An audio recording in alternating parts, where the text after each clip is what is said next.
Good morning, everybody. I'm sitting here in my office today welcoming you to our eighth weekly university forum.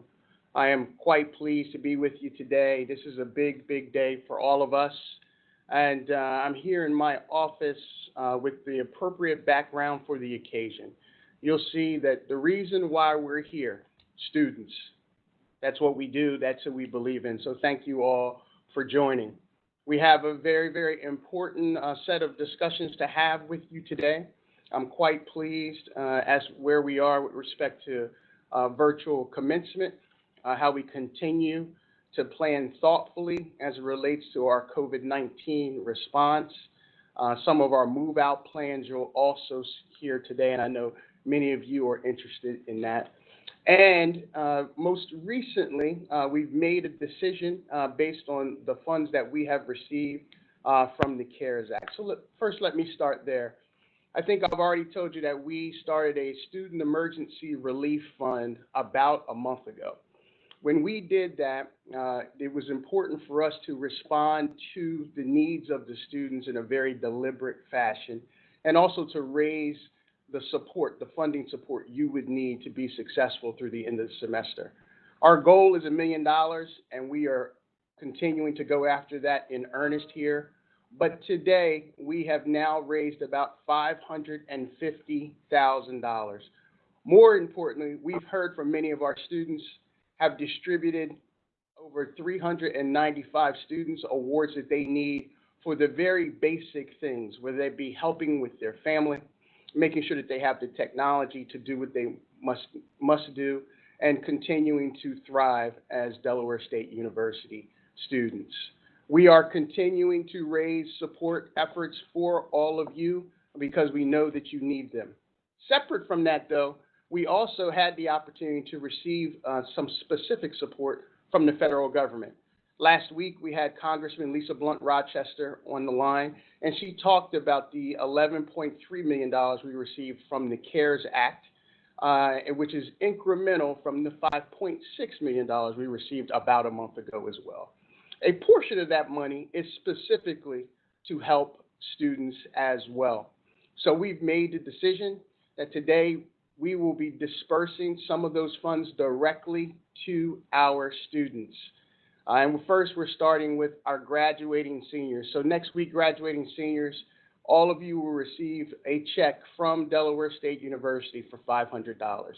We know that's just a little bit of money, but we hope it supports you in your efforts as you take the next step beyond your college career.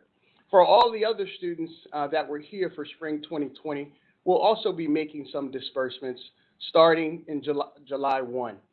Those disbursements will be based on individual need and the circumstances that you bring to us. To be clear, there will be some things you will have to do in order to get those monies, but those monies will be available to you. So more to come on that. We couldn't be more pleased to continue to do this kind of work, particularly in this time for all of you.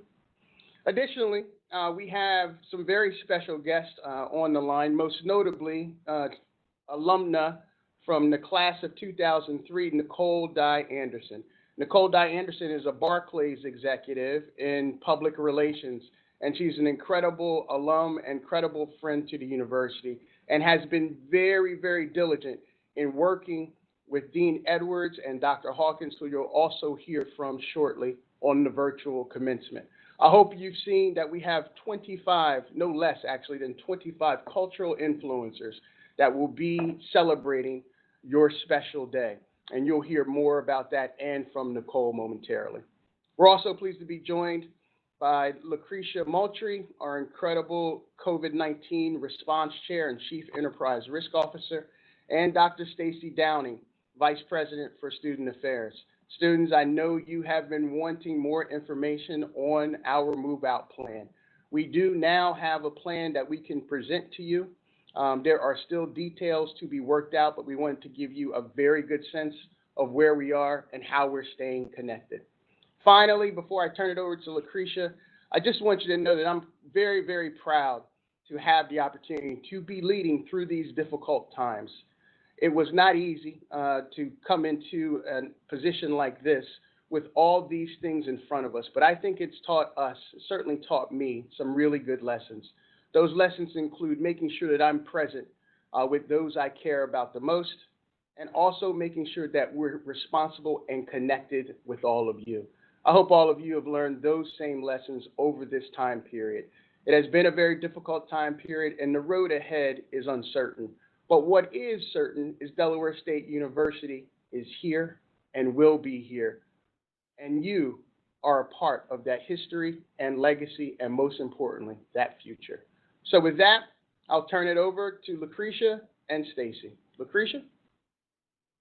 Good morning, Dr. Allen, and good morning, everyone else. Thank you for joining us today for our forum.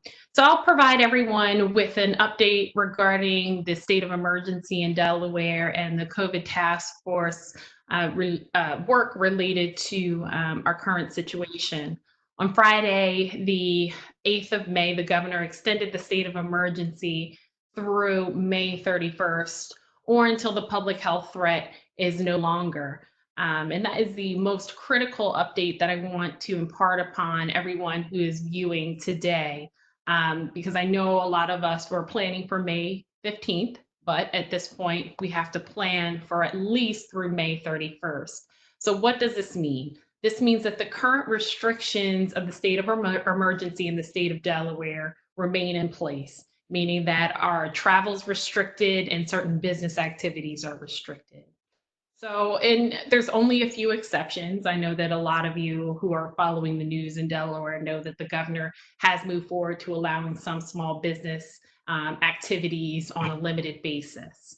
Our state's leadership has also significantly expanded the testing programs throughout the state of Delaware to make sure that we're moving towards a future in Delaware. So these are critical steps towards transitioning into what is called phase one of reopening in the state of Delaware.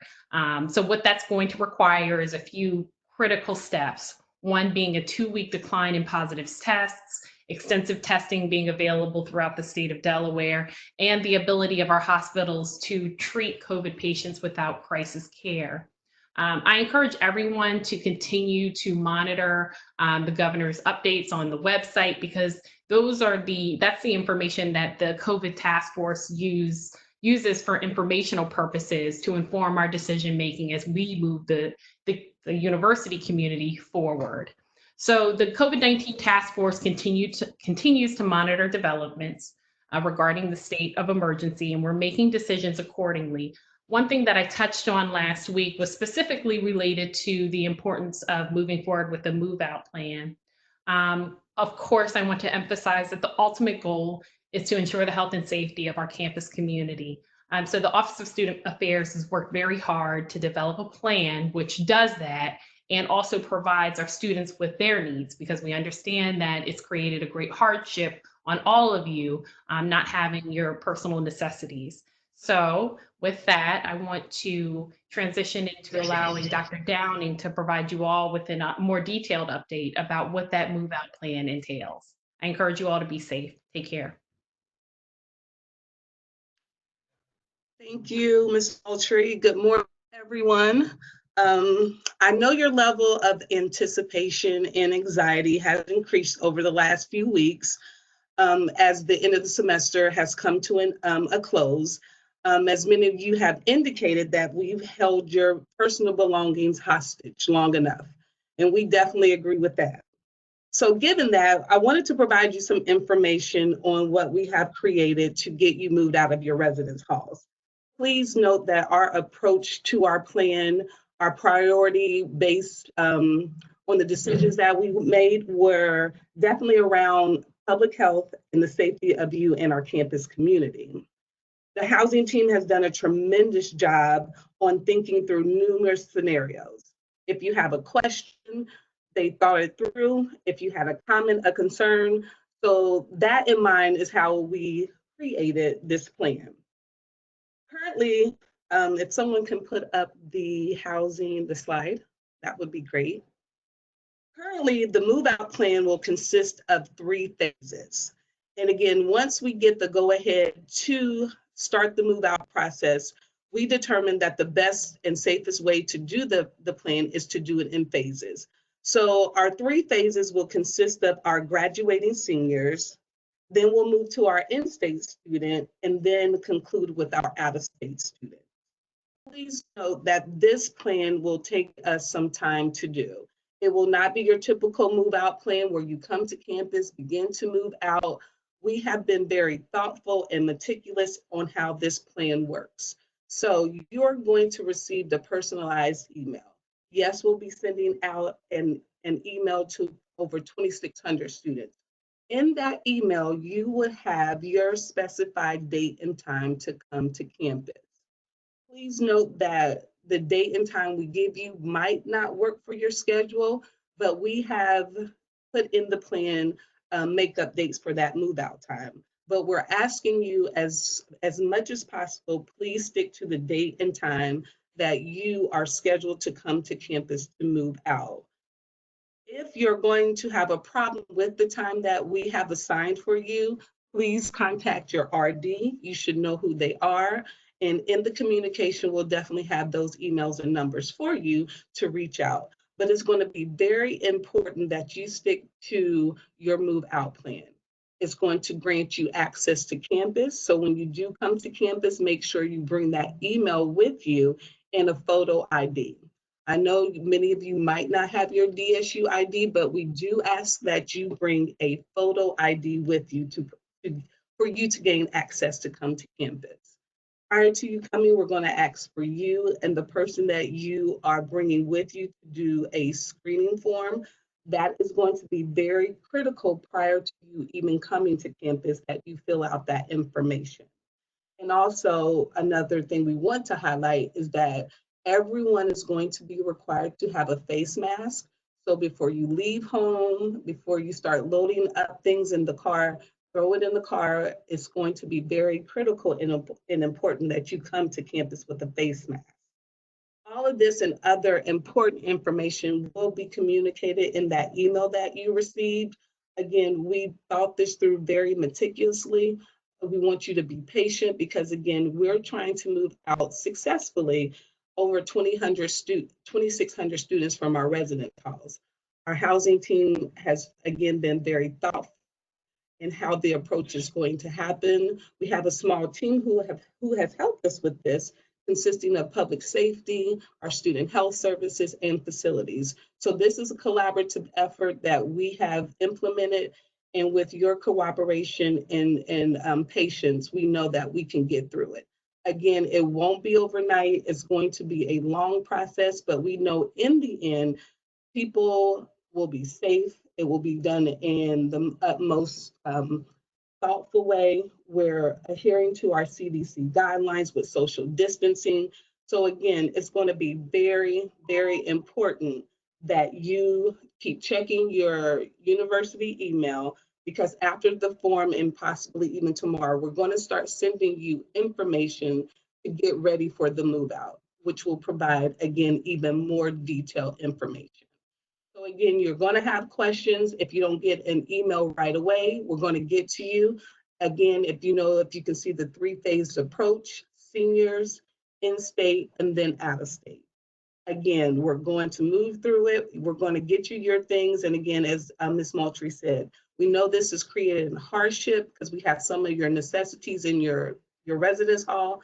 But again, we're anxious and ready for you to come to campus to receive your belongings. So again, you have the housing number and the housing email that's posted on the slide. If you have any questions, any concerns, please reach out.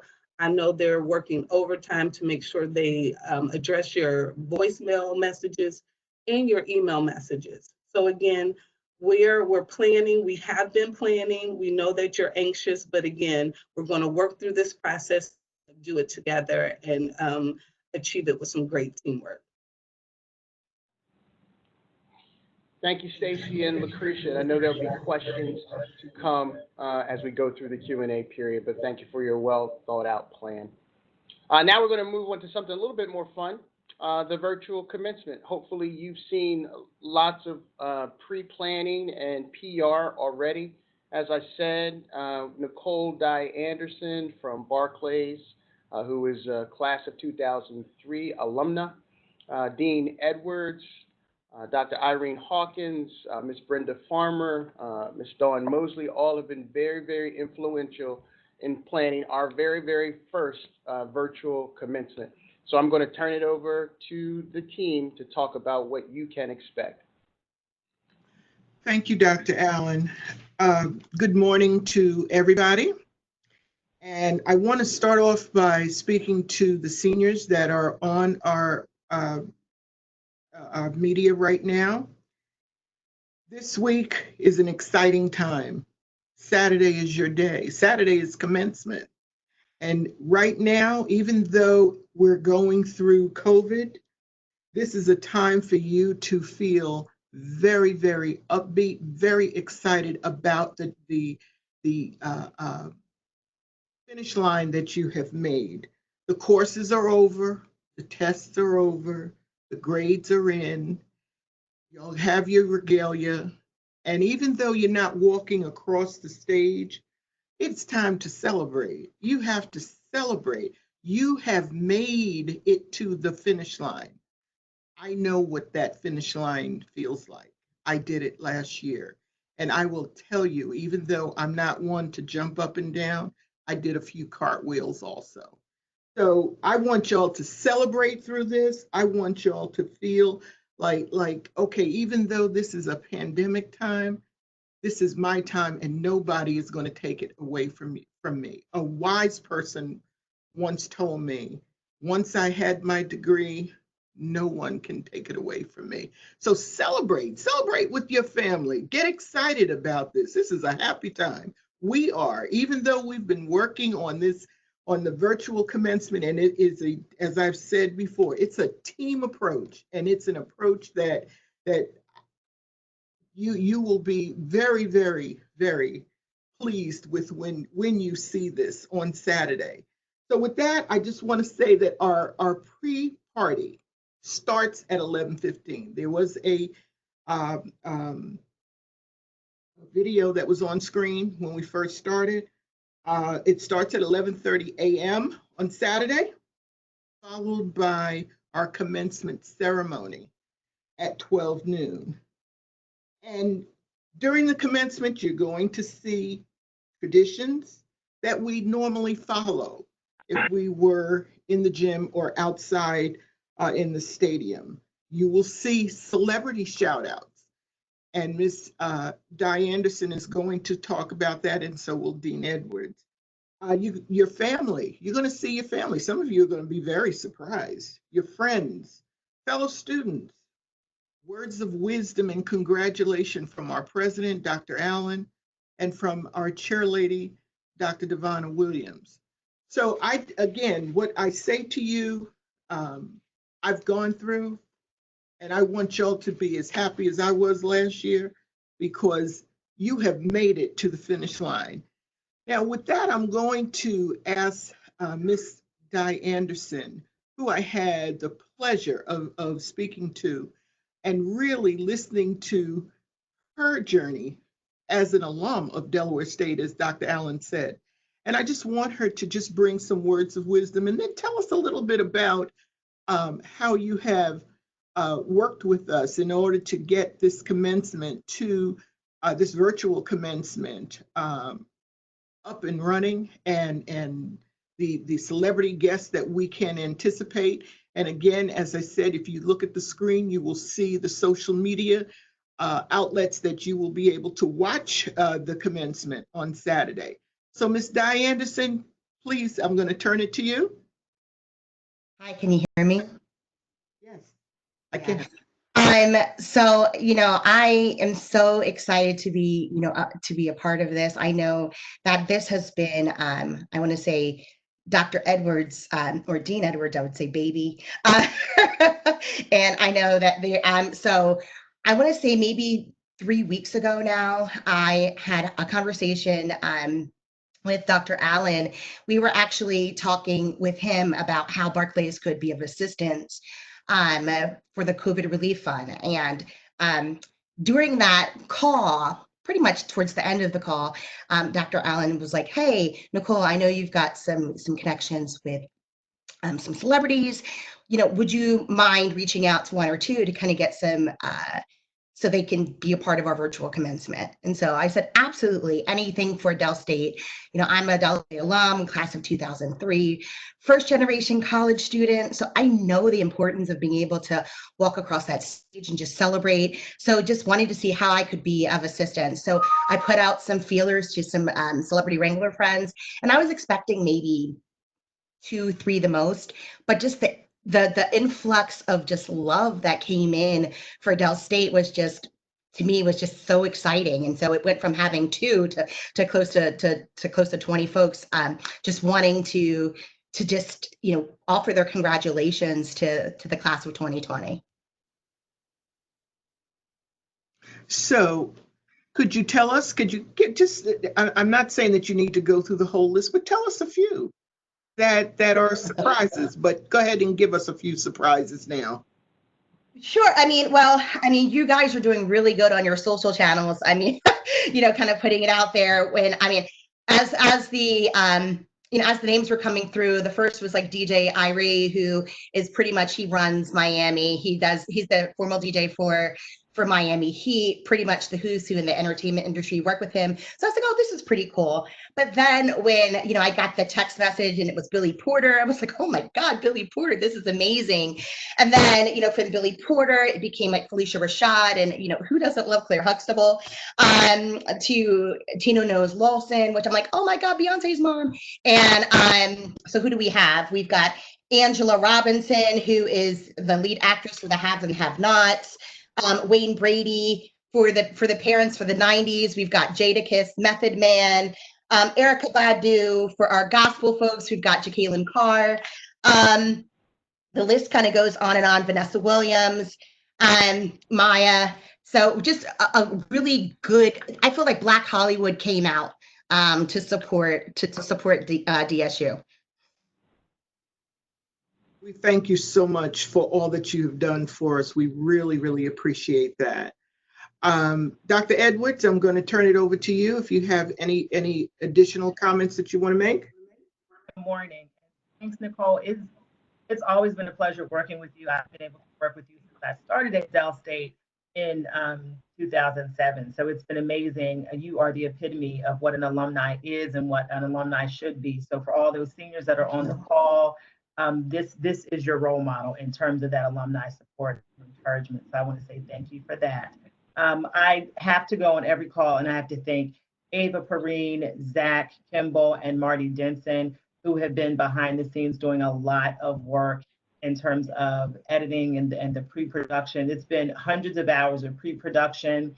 No celebrity message, no parent message, no student message is being left on the cutting room floor, because what they have said is really going to move people. It's going to be a very emotional few hours with Delaware State University. And I'm telling you, people are going to be watching and they're going to be really amazed at the love that is coming through the screen. You are going to feel the warmth and you're going to feel like you're being celebrated in grand fashion. So it has been humbling and it has been an honor to have this, the responsibility to do this and to work across the university with other colleagues to make this happen. So I'm looking forward to Saturday, and I extend you, and there's another alumni who's not on the phone, John Kilgore, has been really instrumental and amazing in helping to get some of those celebrity shout outs. So our alumni have been a driving force in helping to make this happen. So I appreciate you.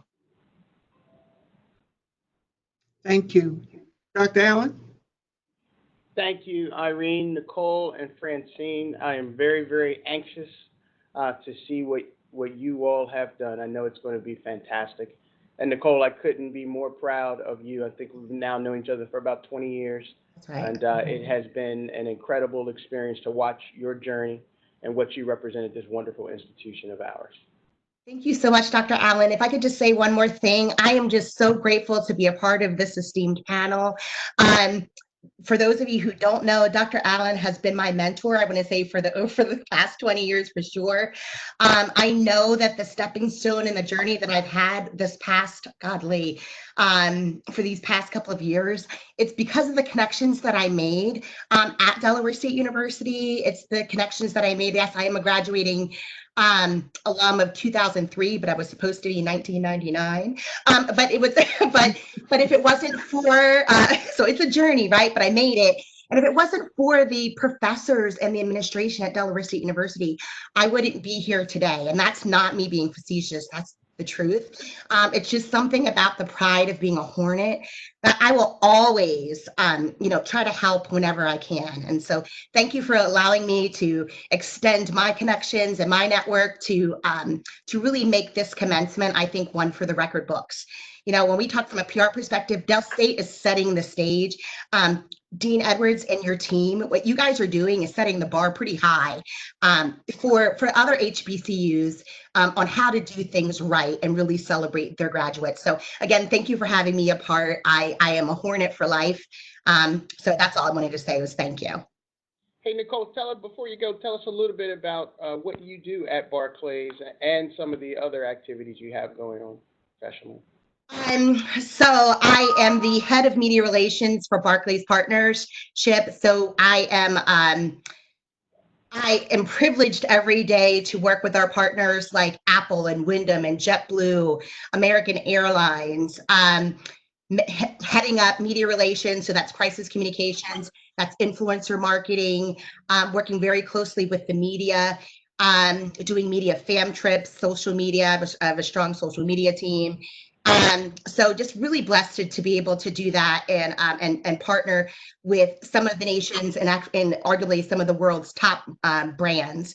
Prior to working at Barclays, my stint has been pretty long. I would say over these 20 years, 20 some years. I started when I was 3, but working my way through school at Delaware State University. My first job was with the National Basketball Association, where my time is split between the NBA and the WNBA.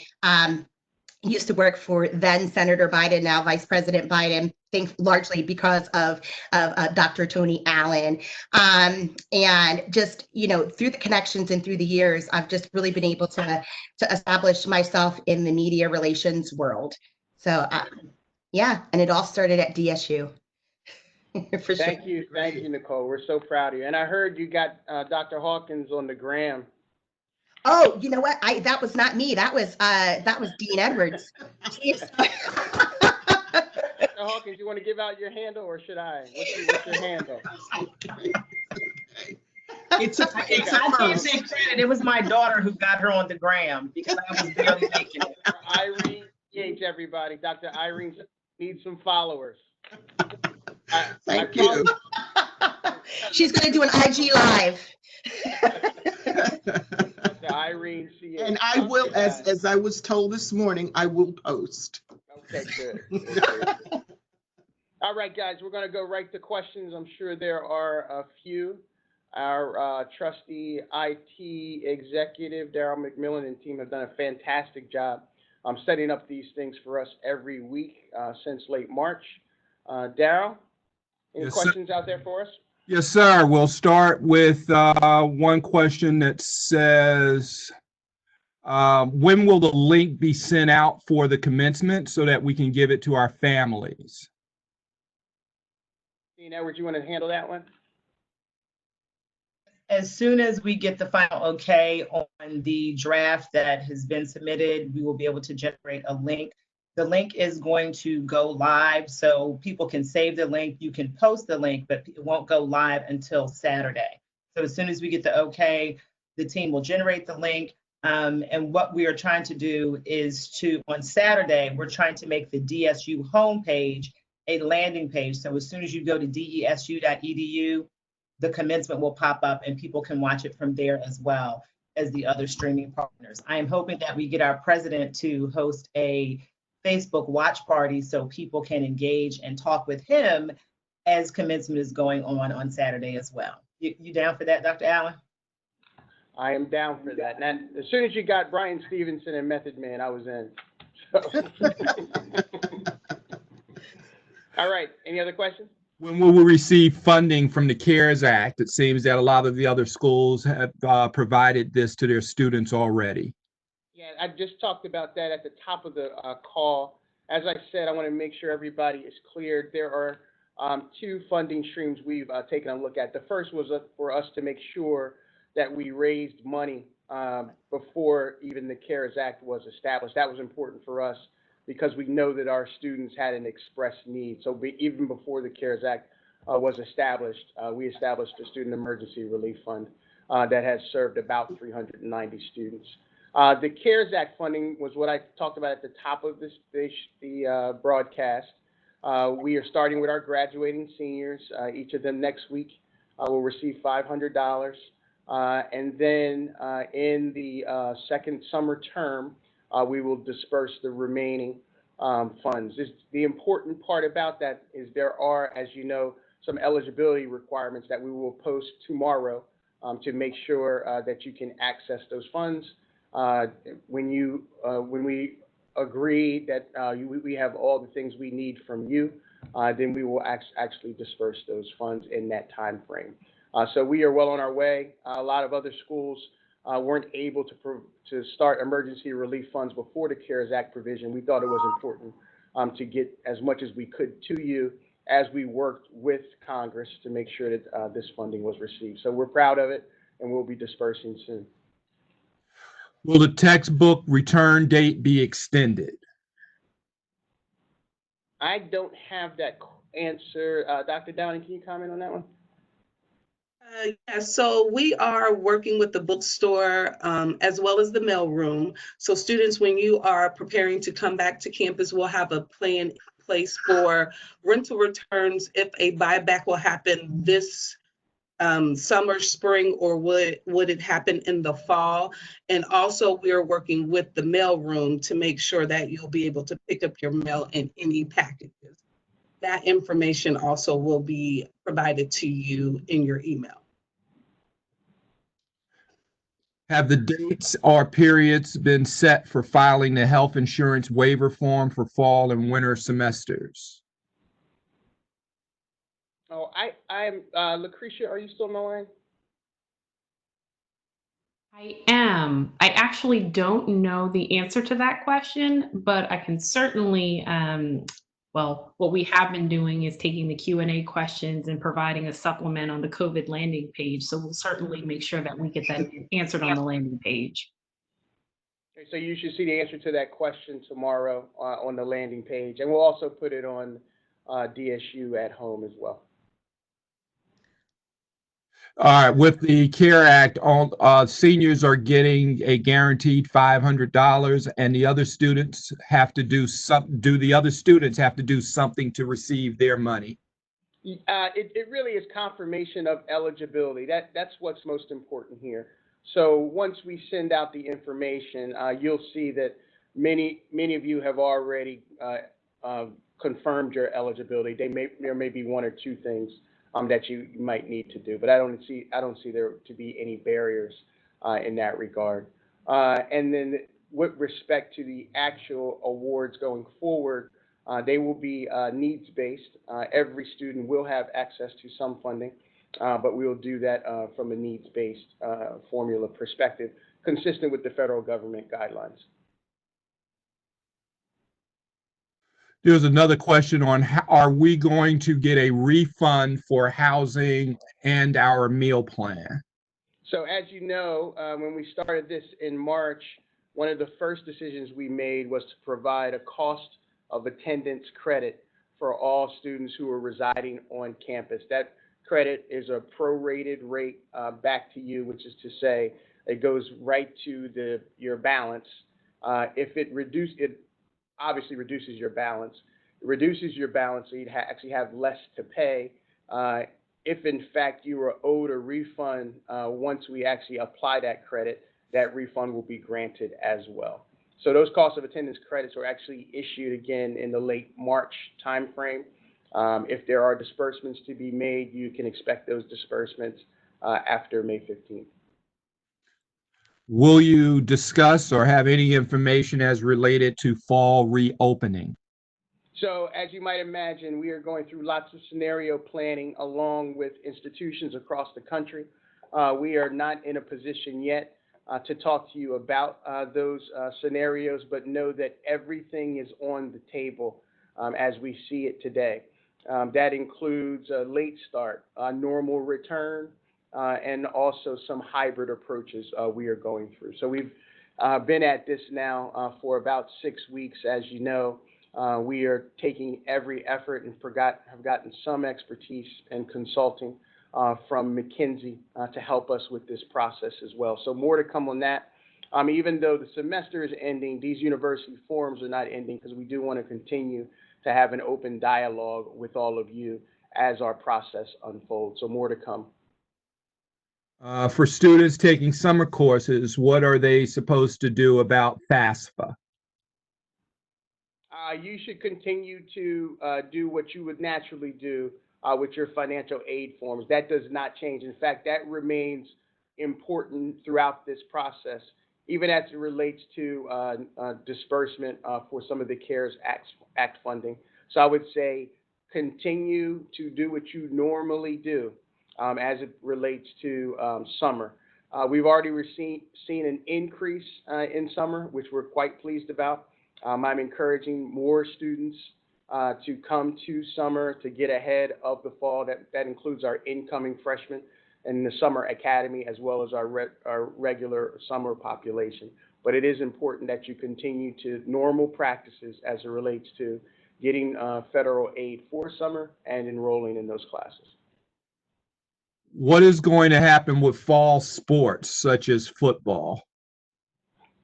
We don't know at the moment. Again, that is another scenario planning effort that Dr. Gines, your athletic director, is undertaking with his colleagues across the various conferences. So this is not a decision that we can make in and of ourselves here at Delaware State University. We have to be in line with our respective conferences, most notably the Mid-Eastern Athletic Conference.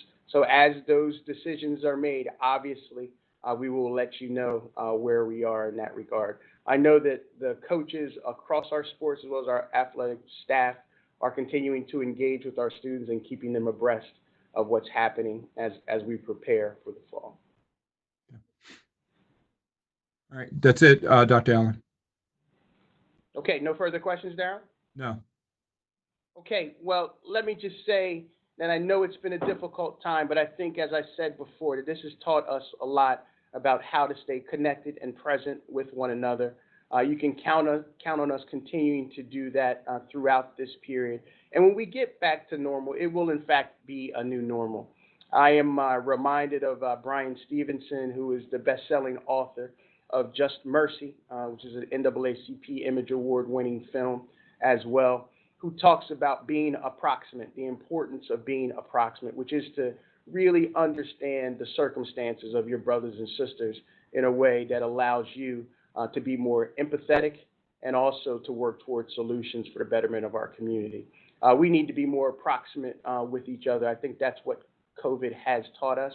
I'm proud of the efforts that all of you, faculty, staff, and students, have already accomplished. I'm proud of what you're going to do, and I know that we will be more connected as we get to the other side. So we'll see you next week. Have a great day. And remember, Irene Chapman Hawkins' handle on Instagram is Dr. Irene CH. She needs some followers. Have a great day. Oh my God.